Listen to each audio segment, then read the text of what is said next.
પાલનપુર હનુમાન ટેકરી ખાતે આવેલ સ્વસ્તિક શાળવી પ્રાથમિક શાળા ખાતે શુક્રવારે માતા પિતા અને દાદા દાદીનું વિદ્યાર્થીઓ દ્વારા પૂજન કરવામાં આવ્યું હતું, જેમાં શાળાના બાળકોએ મોટી સંખ્યામાં હાજર રહી માતા પિતા અને દાદા દાદીનું પૂજન કર્યું હતું. જેમાં આ પ્રસંગે સંસ્થાના પ્રમુખ RM પટેલ, પ્રિન્સિપાલ રવિભાઈ પટેલ તેમજ શિક્ષકો વિદ્યાર્થીઓ મોટી સંખ્યામાં હાજર રહ્યા હતા. નમસ્કાર. 14 ફેબ્રુઆરી એટલે સ્વસ્તિક શૈક્ષણિક સંકુલ વર્ષોથી 14 ફેબ્રુઆરી માતૃપિતૃ પૂજન તરીકે ઉજવે છે.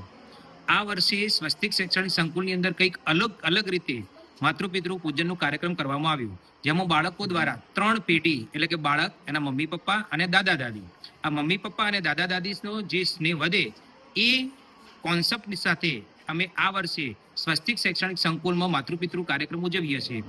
અમારા પ્રેસિડેન્ટ RM પટેલ સાહેબના નેતૃત્વ નીચે છેલ્લા ઘણા સમયથી સંસ્કાર સાથેનું સિંચન થાય તેવું ઉત્તર ગુજરાતની નામચીન સ્કૂલ એવી સ્વસ્તિક શૈક્ષણિક સંકુલની અંદર આવા બાળકની અંદર ઘરસુધીમાં સંસ્કાર આવે તેવી રીતે અમે આવા પ્રકારના કાર્યક્રમોનું અવારનવાર આયોજન કરતા હોઈએ છીએ અને ઉત્તર ગુજરાતમાં ન કહી શકાય તેવું ન ભૂતોનું ભવિષ્ય એવી રીતે આ વર્ષે માતૃપિતૃ વંદના કાર્યક્રમ અમે ઉજવ્યો.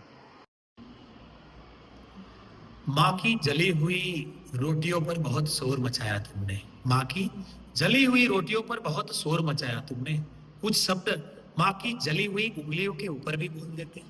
સરસ મજાના શેર સાથે આજે 14મી ફેબ્રુઆરી એટલે કે અમારા શ્રીમતી શાળવી પ્રાથમિક શાળા ખાતે માતૃપિતૃ વંદન કાર્યક્રમ યોજાઈ ગયો. માતા પિતા પ્રત્યે લાગણી, સ્નેહ અને અહોભાવ ઉત્પન્ન થાય એવી આશા સાથે અમારા તમામ બાળકોએ આજે માતા પિતાની કુમકુમ અક્ષત દ્વારા પૂજા અર્ચના કરી છે અને એમના આશીર્વાદ મેળવ્યા છે. ફક્ત માતા પિતા નહીં, એક સાથે બાળક, માતા પિતા અને દાદા દાદી, આ ત્રણેય પેઢી એક સાથે એકત્ર થાય અને માતા પિતાનો જે અતુલ્ય વારસો છે એ સમાજમાં ઉજાગર થાય એવી ભાવના સાથે સ્વસ્તિક શૈક્ષણિક સંકુલે એક સરસ મજાની પહેલ કરી છે, જેનાથી શિક્ષણ સાથે સરસ મજાના સંસ્કાર સિંચનનું કાર્ય અમારી સ્વસ્તિક પ્રાથમિક શાળા દ્વારા પણ થઈ રહ્યું છે.